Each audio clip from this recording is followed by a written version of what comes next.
নতুন নকশার bank note নিয়ে বেশ উদ্দীপনা বিরাজ করলেও নতুন নোটের চূড়ান্ত রূপ থেকে অনেকটাই হতাশ হয়েছেন নাগরিকদের একটি বড় অংশই। নতুন নোটের নকশাকে ঘিরে চাই সামাজিক যোগাযোগ মাধ্যমে চলছে সমালোচনার ঝড়। কেউ বলছেন শিশু সুলভ, আবার কেউ বা বলছেন দায়সারা অনভিজ্ঞ নকশার কাজ। বিস্তারিত ইমতিয়াজ আলমের রিপোর্টে। জুলাই গণঅভ্যুত্থানের পরে দেশের বিভিন্ন সরকারি স্থাপনা থেকে বাদ পড়ে শেখ মুজিবুর রহমান ও তার পরিবার সংশ্লিষ্ট বিভিন্ন ব্যক্তির নাম। দেশজুড়ে শিক্ষা প্রতিষ্ঠান, হাসপাতাল সহ বিভিন্ন স্থাপনায় স্থাপিত শেখ মুজিবুর রহমানের প্রতিকৃতি ও মুরালও ভেঙে ফেলা হয়। তখন থেকেই দাবি উঠতে থাকে দেশের ব্যাংক নোটে থাকা শেখ মুজিবুর রহমানের প্রতিকৃতি পরিবর্তন করে নতুন ব্যাংক নোট প্রবর্তনের। অন্তর্বর্তীকালীন সরকার দায়িত্ব নেয়ার 10 মাসের মাথায় এসে তা বাস্তবায়নের মাধ্যমে নতুন নকশার ব্যাংক নোট তৈরি করে।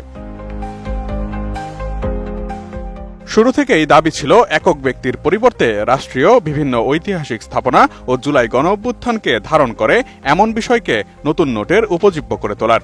তখন বিভিন্ন সূত্র থেকে জানা যায় অন্তর্বর্তীকালীন সরকারও নতুন নোটে জুলাই গণঅভ্যুত্থানের গ্রাফিতিকে স্থান দেওয়ার নীতিগত সিদ্ধান্ত নিয়েছে। সেই পরিকল্পনা মাফিক তৈরি হয়েছে নতুন নোটও। তবে কেন্দ্রীয় ব্যাংকের মাধ্যমে সেই নতুন নোটের ছবি প্রকাশ করার পরই শুরু হয় সমালোচনার ঝড়। 2 টাকা থেকে শুরু করে 1000 টাকা মূল্যমানের মোট 9টি নোটের নকশা পরিবর্তন করেছে বাংলাদেশ ব্যাংক। প্রেস বিজ্ঞপ্তির মাধ্যমে এই পরিবর্তন ঘোষণা করে কেন্দ্রীয় ব্যাংক। নতুন এই নোট জুন মাসের শুরু থেকেই বাজারে প্রচলন হচ্ছে। নতুন এই নোটে বাংলাদেশের বিভিন্ন ঐতিহাসিক স্থাপনার ছবি স্থান পেলেও নতুন নোটের সামগ্রিক ডিজাইন নিয়ে সন্তুষ্ট হতে পারেননি নেটিজেনরা। তাই এ নিয়ে ব্যাপক সমালোচনা লক্ষ্য করা যাচ্ছে সামাজিক যোগাযোগ মাধ্যমে।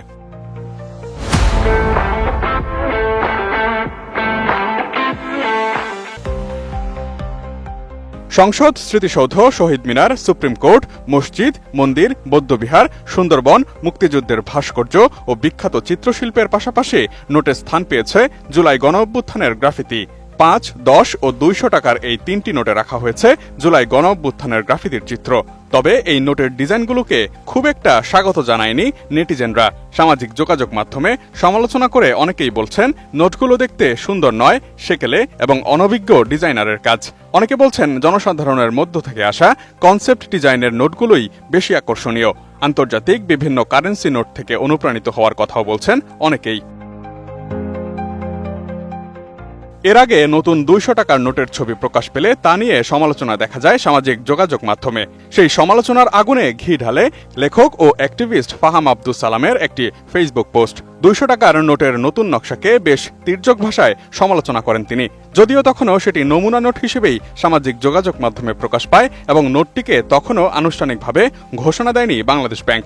তবে অব্যাহত সমালোচনার মধ্যেই 200 টাকার সেই নোটটিকেই চূড়ান্ত করে বাংলাদেশ ব্যাংক। বাংলাদেশ ব্যাংকের বর্তমান গভর্নর আহসান হাবিব মনসুর স্বাক্ষরিত এই নতুন নোটগুলো 1 জুন থেকে বাংলাদেশের বাজারে পাওয়া যাবে বলে জানানো হয়েছে বিজ্ঞপ্তিতে।